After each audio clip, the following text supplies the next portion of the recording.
సంతోషం, వెళ్లేటప్పుడు సంతోషమే, వచ్చేటప్పుడు సంతోషమే.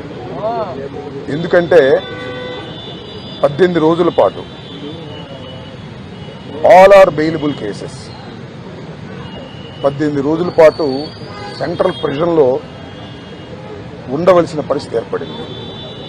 దీనికి కారణం ఈ ప్రభుత్వం, పోలీసులు కుమ్మక్కై చేసినటువంటి సంఘటనలు.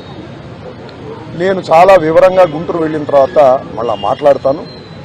నేను అందరికీ ఈ సందర్భంగా నా ధన్యవాదాలు తెలియజేస్తున్నాను. నాకు ఎవరైతే సపోర్ట్ చేశారో ఈ సంఘటనలో, ఎవరైతే మద్దతు పలికారో వారందరికీ నా హృదయపూర్వక ధన్యవాదాలు.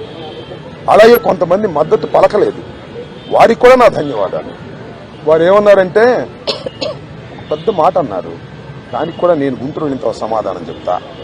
అదేమన్నారంటే అసహ్యంగా మాట్లాడితే దాడులు చేయరా అని. అసహ్యంగా మాట్లాడితే దాడులు చేయదలుచుకుంటే ఎంతమంది మీద చేయాలి? అసహ్యంగా మాట్లాడే వాళ్ళ మీద. అది ఒక అంశం. వాళ్ళకు కూడా నేను రేపు నా సమాధానాన్ని తప్పనిసరిగా చెప్తా. 18 రోజులు నన్ను జైల్లో పెడితే నేను భయపడతా అనుకున్నారేమో. భయపడే ప్రశ్న ఈ అంబటి రాంబాబుకు ఉద్భవించదని మనవి చేస్తున్నా.